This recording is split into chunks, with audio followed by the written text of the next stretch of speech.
அனைவருக்கும் வணக்கம்.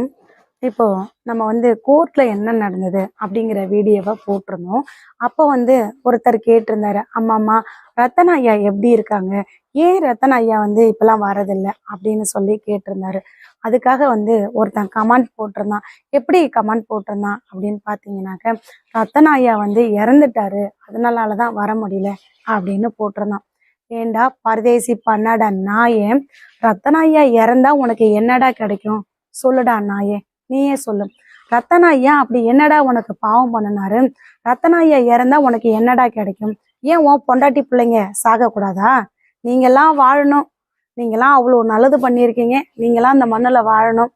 ஆனா ஐயாவை இறந்து போகணும்னு சொல்றியாடா நாயே, நீலாம் நல்லாவே இருக்க மாட்டேன், நல்ல கதி போக மாட்டேன், உனக்கெல்லாம் கை கால் விளங்காம தான்டா கிடப்பேன். கண்டிப்பா அப்படி சொன்னவன் பார்த்தீங்கன்னா அந்த பள்ளிக்கூடத்துக்கு சொந்தக்காரனோ இல்லை அந்த பள்ளிக்கூடத்துக்காரன் என்ன ஜாதியோ அந்த ஜாதியை சார்ந்தவனாதான் கண்டிப்பா இருப்பான். அந்த ரவிக்குமார் என்ன ஜாதியோ அந்த ஜாதியை சேர்ந்தவனாதான் இருப்பான். அதனாலதான் ரத்னா ஐயாவை அவன் அப்படி சொல்றான். இல்லைன்னா அவன் ஐயாவை அப்படி சொல்லி இருக்கவே மாட்டாங்க. ஒண்ணு அவனுக்கு சொந்தக்காரனா இருக்கணும், இல்லைன்னா அவனுடைய இனத்தை சேர்ந்தவனா இருக்கணும். அப்படி ஒரு காரணத்தாலதான் அவன் ரத்தன ஐயாவை அந்த மாதிரி சொல்றான். இல்லைன்னா அவன் சொல்றதுக்கு வாய்ப்பே இல்லைங்க. சரிடா, இப்போ அந்த ரவிக்குமார் பள்ளிக்கு படிக்க போற குழந்தைங்கள என்னென்ன பண்றாங்க அப்படிங்கிறத உங்காலே வீடியோ போட்டிருக்கானுவோ. அதாவது சவுக்கு சங்கரே சொல்லியிருக்கான், ஒரு டீச்சரை ரவிக்குமார் என்ன பண்ணுவான் அப்படிங்கிறத சவுக்கு சங்கரை சொல்லியிருக்கான். ரவிக்குமார் அதாவது தப்பானவன் தான், கெட்டவன் தான். அவன் டீச்சர்ஸுங்களை மட்டும்தான் கைய வைப்பான், ஆனா மற்றவங்கள்ட்ட யார்கிட்டையும் எதுவும் நடந்துக்க மாட்டான் அப்படின்னு சவுக்கு சங்கரை சொல்லி இருக்கிறான். அதாவது ஒரு பள்ளிக்கூடத்துக்கு சொல்லி கொடுக்க போற டீச்சரை விட்டு வைக்க மாட்டானா, அடுத்தவன் பொண்டாட்டின்னு கூட நினைக்காம கேவலமான வேலையை செய்யறான், அவனுக்கு சப்போர்ட் பண்ணுவேன். ஆனா ரத்தன ஐயா உத்தமருடா, இந்த உலகத்துல நல்லதை மட்டுமே நினைச்சு வாழ்ந்தவர். இந்த வயசு வரைக்கும் அவர் மனசுலயோ அவர் எண்ணத்துலயோ அவருடைய செயல்லையோ எந்த ஒரு வக்கர புத்தியும் கிடையாது. இந்த வயசுல கூட 10 பேத்துக்கு நல்லது செய்யணும் அப்படின்னு தான் நினைக்கிறாரே தவிர யாரோட வாழ்க்கையும் அவரு கெடுத்ததே கிடையாது. நீ எவனுக்கு சப்போர்ட் பண்ணி பேசுனியோ, சப்போஸ் உன் பண்டாட்டி கூட அந்த பள்ளிக்கூடத்துக்கு வேலைக்கு போறா அப்படின்னா கண்டிப்பா அவ யாரா இருப்பா அப்படிங்கிறத நீனே முடிவு பண்ணிக்க. ஏன்னா ஏற்கனவே சவுக்கு சங்கர் சொல்லியிருக்கான், ரவிக்குமார் அங்க பள்ளிக்கூடத்துக்கு வேலைக்கு போற டீச்சரை இந்த மாதிரி பண்ணுவான் அப்படின்னு உங்கால் தாண்டா சொல்லியிருக்கிறான், நாங்க சொல்ல கிடையாது. அப்போ உன் பொண்டாட்டி கூட அந்த பள்ளிக்கூடத்துக்கு வேலைக்கு போறா அப்படின்னா அவ யாருக்கு பொண்டாட்டியா இருப்பா அப்படிங்கிறத யோசிச்சு பாருடா. அது மட்டும் இல்லாம பாத்தீங்கன்னா ஒவ்வொரு நாளும் அந்த பள்ளிக்கு ஆதரவு கொடுத்து வீடியோ போட்டுக்கிட்டு இருக்கக்கூடிய அந்த கார்த்திக் பிள்ளை சொல்லியிருப்பான். அதாவது ரவிக்குமார் கிருத்திகாவை வச்சிருக்கான். இது சாந்திக்கே நல்லாவே தெரியும், சாந்திக்கு தெரிஞ்சு கூட தான் விட்டு வச்சிருக்கா அப்படின்னு சொல்லியிருக்கான். அப்படி ஒரு கேவலமானவன் தான் அந்த ரவிக்குமார். அது மட்டும் இல்லை, என்ன மாதிரி எத்தனையோ தாய் அந்த பள்ளிக்கூடத்துக்கு போயிட்டு படிச்சுட்டு பிள்ளைங்க வீடு திரும்பட்டும் அப்படின்னு பல கனவுகளோட பள்ளிக்கூடத்துக்கு அனுப்பணும். ஆனா அவன் என்ன பண்றான், ஒவ்வொரு பிள்ளைங்களையும் மர்மமான முறையில உயிரை போக்கிட்டு எனக்கும் இதுக்கும் எந்த விதமான ஒரு சம்பந்தமும் கிடையாதுன்னு ஒவ்வொரு சம்பவத்திலையும் தப்பிச்சு வெளியே வந்துகிட்டு இருக்கான்.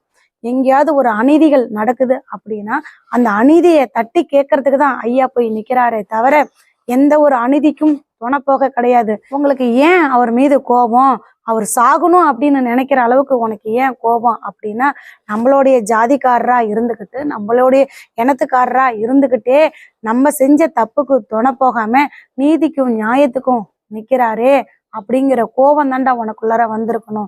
அதாவது உங்க ஜாதிக்காரரா இருந்துகிட்டே உனக்கு ஆதரவு கொடுத்திருந்தா நீ நல்லவருன்னு சொல்லியிருப்ப, அவரை வாழணும்னு சொல்லியிருப்ப. ஆனா தப்ப தட்டி கேட்கிற ஒரு காரணத்தால அவரை சாகணும் அப்படின்னு சொல்றியே, நீ நல்லா இருப்பியாடா? அதாவது தப்பு யாரு செஞ்சாலும் தப்பு தப்பு தான் அப்படின்னு சொல்றவங்க தாண்டா ஒரு மனுஷன். தப்ப யாரு செஞ்சிருந்தாலும் சரி, நம்மளுடைய சொந்த பந்தமா இருந்தாலும் சரி, யாரா இருந்தாலும் சரி, தப்புன்னு சொல்லி தட்டி கேட்கறவன் தாண்டா ஒவ்வொருத்தனும் மனுஷன். அவன் தாண்டா இந்த மண்ணுல வாழ்றதுக்கு தகுதி இருக்கு. ஐயா இந்த மண்ணுல வாழ்றதுக்கு தகுதியானவர்.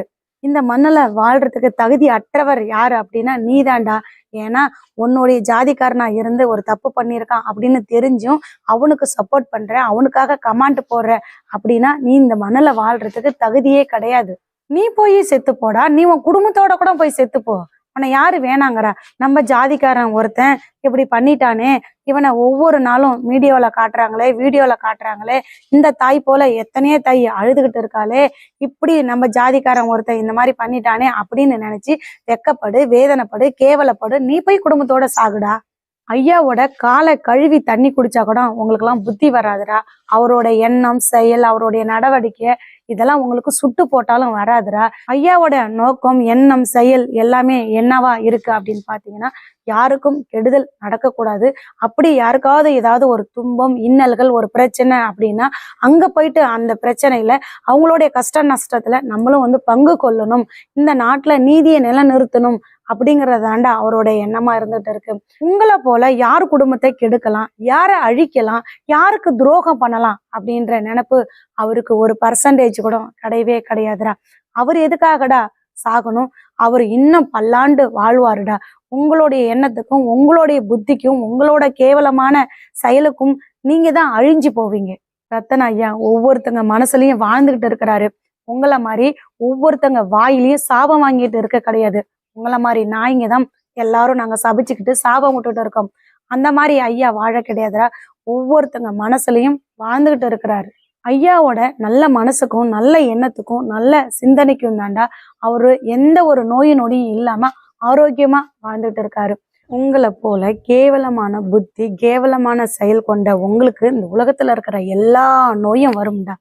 ஆனா ஐயா உங்களுக்கு சப்போர்ட் பண்ணல, நீங்க செஞ்ச தப்ப தட்டி கேட்டாரு அப்படிங்கிற ஒரு காரணத்துக்காக அவரை சபிக்கிறியே, நீ நல்லாவே இருக்க மாட்டடா. நம்ம ஐயா ரத்தன ஐயா அவர்கள் நல்லா இருக்காரு, ஆரோக்கியமா இருக்கிறாருங்க. ஐயா கிட்ட நாங்களும் அப்பிக்கப்ப பேசிக்கிட்டு தான் இருக்கிறோம். ஐயா இப்ப நம்ம வழக்குக்கு வராம இருக்கிறதுக்கு காரணம் என்ன அப்படின்னு பாத்தீங்கன்னாக்க, இந்த மாதிரி கேஸ் விசாரணைக்கு வரட்டும், இல்லைன்னா நம்ம கேட்ட ஆர்டர் போடட்டும், அதன் பிறகு வரலாம் அப்படிங்கிற ஒரு காரணத்தாலதான் ஐயா வராம இருக்கிறாங்க. ஏன்னா ஐயாவால அவ்வளவு தூரம் பயணிச்சு வந்து போயிட்டு இருக்க முடியாது. நம்ம கேஸ்ல தான் எந்த ஒரு அசைவும் இல்லாம கிணத்துல போட்ட கல்லு மாதிரி இருக்கு இல்லைங்களா. ஐயா தான் நம்மளுடைய வழக்குக்கு இந்த மாதிரி சிபிசிஐடி ஒருதலை பட்சமான விசாரணையை பண்ணியிருக்காங்க. எங்களுக்கு இந்த விசாரணை தேவையில்லை. எங்களுக்கு ஓய்வு பெற்ற நீதிபதிகள் தலைமையில வேற ஒரு சிறப்பு குழு வேணும். நம்ம ஐயா பாப்பாமகன் ஐயா சங்கரசுப்பு சாரு அவர்கள் எல்லாருமே ஒன்னா கூடிதாங்க இந்த முடிவை எடுத்தாங்க. எல்லாரும் கூடி முடிவு எடுத்துதாங்க இந்த மனுவே நம்ம போட்டோம். நம்ம மனு போட்டும் பாத்தீங்கன்னா திட்டத்தட்ட ஒரு வருஷம் வரப்போகுது. ஆனா நமக்கான ஆர்டர்ஸ் கிடைக்காம நாட்கள் தள்ளிக்கிட்டு போகுது. கண்டிப்பா நம்ம வழக்குக்கு ஆர்டர் போட்ட பிறகு ஐயா வருவாரு. இப்போ நம்மளுடைய வழக்குக்கு அந்த ஆர்டருக்காக தான் நம்ம காத்துக்கிட்டு இருக்கோம். ஆர்டர் வந்த பிறகுதான் அதுக்கு அடுத்துதான் நம்ம என்ன பண்ணணும் அப்படிங்கறத ரத்தன ஐயா, பாப்பாமோகன் ஐயா, சங்கரசுப்பு சாரு இவங்க எல்லாம் ஒன்னா இணைஞ்சுதாங்க பேசி அடுத்துதான் நம்ம என்ன செய்யணும் அப்படிங்கறத செய்வாங்க. நம்மளுடைய வழக்குல இருந்து ஐயா எப்பவும் விலகி போகவே இல்லைங்க. நம்மளுடைய வழக்குல ஒவ்வொரு முறையும் என்ன நடக்குதோ அதை ஐயா கிட்ட சொல்லிக்கிட்டு தான் இருக்கிறோம். ஐயாவுக்கும் எல்லா தகவலும் தெரியும். உங்களுக்கெல்லாம் தண்டனை வாங்கி கொடுக்காம ஐயா ஒரு காலமும் ஓய போறதே கிடையாதுடா. ஐயாவுக்கு சாபமிட்டு கமெண்ட் போட்ட அந்த பரதேசி பன்னட நாய்க்கு மீண்டும் சொல்றேங்க, புறம்போக்கு நாயே, உங்களுக்கெல்லாம் தண்டனை வாங்கி கொடுக்காம ஐயா ஒரு காலமும் ஓய மாட்டார். என்னுடைய சார்பிலையும் உங்களுடைய அனைவரோட சார்பிலையும் சொல்றேங்க, நம்ம ரத்தன ஐயா அவர்கள் நோய் நொடியின்றி பல்லாண்டு வாழ்க வாழ்க என வாழ்த்துவோங்க. ஜஸ்டிஸ் ஃபார் ஸ்ரீமதி தொடர்ந்து பயணிச்சுக்கிட்டே இருப்போங்க.